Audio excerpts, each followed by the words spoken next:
Assalamualaikum warahmatullahi wabarakatuh dan salam sejahtera. Saya Cakra. Saya adalah salah satu dari co-founder Nuansa Open Academy. Kali ini saya akan membahas tema tentang decision analysis atau dalam istilah umum kita kenal sebagai analisa dalam pengambilan keputusan. Pembahasan kali ini adalah merupakan rangkaian dari seri mengelola risiko dan mengambil keputusan yang akan kita bahas dalam beberapa pertemuan ke depan secara intensif.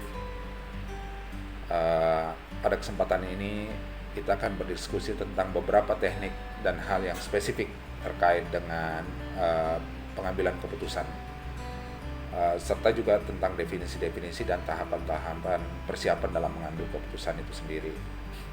Nah, di sini juga kita akan menggunakan tools yang tersedia, seperti pada saat ini akan kita bahas tentang multi kriteria analisis dan pohon keputusan.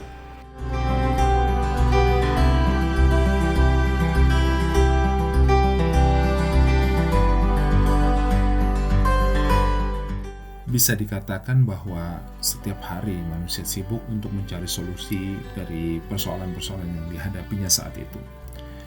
Dari pagi bahkan sampai pagi berikutnya, kita tidak henti-hentinya didatangi oleh persoalan yang menuntut untuk dipecahkan. Beberapa masalah itu memiliki karakteristik yang sederhana, yang tidak memerlukan effort yang cukup besar dalam menyelesaikannya.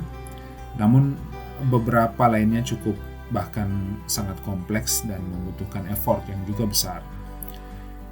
Beberapa waktu kita berhadapan dengan situasi yang memaksa kita harus memilih di antara sekian banyak alternatif yang ada. Sementara pada beberapa waktu lainnya kita dihadapkan pada situasi di mana kita diharuskan mengidentifikasi alternatif pilihan itu yang mungkin bisa wujud dari sebuah persoalan yang membutuhkan penyelesaian. Tentulah bagi kita akan lebih mudah untuk memilih salah satu alternatif yang paling mungkin jika antara pilihan-pilihan itu memiliki kecenderungan yang kontras satu dengan lainnya. Apalagi jika pilihan itu hanya dua dan salah satunya memiliki kecenderungan pada apa yang telah kita duga atau harapkan. Keputusan dalam memilih salah satu dari alternatif yang ada kadang disertai dengan perasaan ragu apakah pilihan yang kita buat akan berujung pada manfaat ataukah berujung pada bencana. Di situ kita temukan dan kita sadari, kemudian kita mengetahui bahwa ada resiko pada setiap keputusan yang kita tetapkan. Faktanya, hampir semua keputusan yang kita ambil mengandung resiko. Namun, beberapa alternatif lainnya bisa mengandung resiko yang jauh lebih besar bahkan. Sehingga dapat kita katakan bahwa resiko dan pengambilan keputusan memiliki keterkaitan yang saling erat, mengikat satu dengan lainnya. Sebagai contoh, saat kita memutuskan untuk bersepeda ke kantor, tidak berarti bahwa itu akan menjamin keputusan kita tepat pada saat itu. Tanpa mempertimbangkan hal-hal seperti indeks pencemaran udara di wilayah sepanjang perjalanan kita menuju ke kantor, yang akan berpotensi merusak paru-paru kita, atau risiko tertabrak pada situasi lalu lintas yang tidak tertib seperti di kebanyakan kota di Indonesia saat ini. Nah, perhatikan bahwa pengambilan keputusan mewarnai kehidupan kita dan terkait erat dengan pengelolaan risiko. Di satu sisi, pengambilan keputusan yang tepat adalah sesuatu yang menjadi hal penting dalam implementasi manajemen risiko itu sendiri. Namun di sisi lain, proses manajemen risiko dalam pengambilan keputusan merupakan hal yang penting untuk membuat keputusan itu bisa menjadi lebih baik.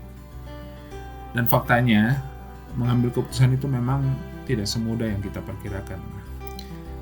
Berbagai ketidakpastian yang terjadi pada lingkungan sosial, lingkungan fisik, masyarakat berkontribusi dalam meningkatkan kemungkinan kita pada suatu waktu dan keadaan mengambil keputusan yang tidak tepat. Karena itu, bagaimana membuat secara efektif adalah sesuatu yang menantang bagi kita maupun organisasi tempat kita berada untuk mencapai tujuannya melalui pengambilan keputusan yang tepat.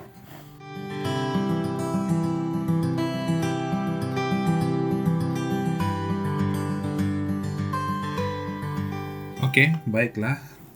Pada saat ini saya coba menjelaskan tentang tahapan-tahapan dalam pengambilan keputusan. Dari sekian banyak teori atau best practice yang telah mendefinisikan tentang tahapan-tahapan pengambilan keputusan, saya coba simpulkan bahwa secara umum ada 5 tahapan yang biasanya itu ditempuh oleh orang-orang dalam setiap kali merumuskan sebuah pengambilan keputusan yang efektif. Jadi pada kesempatan ini yang pertama itu adalah bagaimana kita mendefinisikan masalah atau define the problems. Jadi pada saat ini kita betul-betul harus mengenali masalah yang terjadi. Dan jika perlu mungkin kita harus melakukan sedikit research atau bahkan lebih banyak research terhadap masalah itu, tentang apa dia dan bagaimana sifat dan karakteristiknya, bagaimana dampak-dampaknya dan sebagainya. Nah, setelah kita mengetahui bagaimana karakteristik masalah itu, kemudian kita bisa masuk ke tahap kedua. Tahap kedua adalah kita coba mengembangkan alternatif solusi yang mungkin bisa ditempuh atau dipilih dari sekian banyak alternatif yang kira-kira bisa menyelesaikan masalah itu. Mengembangkan alternatif ini juga bukan hal yang sederhana, karena itu dituntut untuk seseorang bisa betul-betul jeli atau mempertimbangkan banyak masukan, termasuk juga dari pengalaman-pengalaman yang ada. Nah, setelah mendevelop alternatives atau mengembangkan alternatif, kemudian ia melakukan evaluasi terhadap alternatif itu. Nah, disinilah peran dari decision analysis itu bekerja. Artinya bahwa kita mencoba menganalisa atau melakukan evaluasi terhadap alternatif-alternatif yang ada untuk menemukan kecenderungan-kecenderungan yang paling efektif atau yang paling mungkin yang bisa kita pilih. Dari situ akan kira-kira mungkin akan ada 1, 2, atau 3 rekomendasi dalam peringkat yang tertinggi yang berdasarkan hasil kalkulasi secara metodologis atau secara numerik ataupun secara kuantifikasi itu akan muncul dan memiliki skor yang tertinggi ketika kita mencoba menganalisisnya dengan multi kriteria decision analysis itu. Nah, karena tema kita pada kali ini adalah multi kriteria decision analysis. Nah, yang keempat, setelah kita menemukan alternatif-alternatif itu, kita kemudian memilih salah satu dari alternatif-alternatif tadi yang telah direkomendasikan berdasarkan hasil analisis atau hasil perhitungan atau hasil evaluasi yang sudah kita lakukan. Yang terakhir adalah kita mencoba untuk mengimplementasikan itu. Sebenarnya ada yang bisa mengembangkan sampai 7 tahapan dari pengambilan keputusan ini atau tahapan-tahapan pengambilan keputusan itu. Tapi pada saat ini saya simpulkan saja bahwa secara umum ada 5 yang paling signifikan, karena pada tahapan-tahapan selanjutnya adalah tahapan-tahapan yang sifatnya adalah monitoring, kemudian implementasi dan sebagainya, ya. Jadi selanjutnya kita akan membahas tentang teknik-teknik atau apa sih itu multi kriteria decision analysis.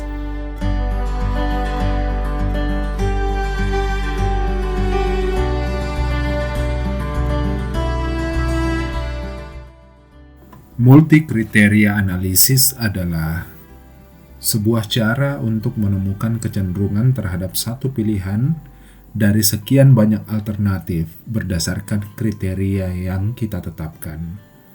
Metode ini biasanya digunakan untuk menetapkan pilihan dari sekian banyak pilihan yang mungkin dipilih yang memenuhi kriteria tertentu. Misalnya, saat kita ingin membeli telepon pintar atau smartphone, kita pasti akan mengumpulkan informasi tentang merek, spesifikasi, dan harga dari beberapa pilihan telepon pintar yang dijual di pasaran. Tidak jarang kita menyukai satu kriteria pada satu pilihan, tetapi bersamaan dengan itu juga, kita tidak merasa nyaman dengan kriteria lain yang dimilikinya. Contoh, kadang kita suka sebuah telepon merek A dengan modelnya yang sangat menarik, tetapi harganya yang kurang cocok dengan keuangan kita.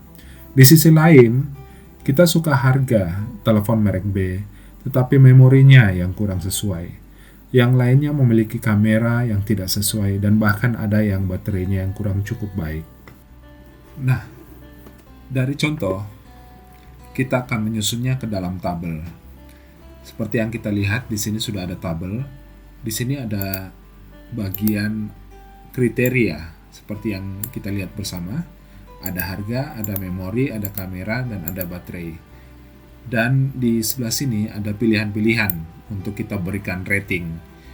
Pada bagian ini, di bagian scores, ini adalah hasil perkalian antara kecenderungan weight dengan rating yang ada pada masing-masing kolom.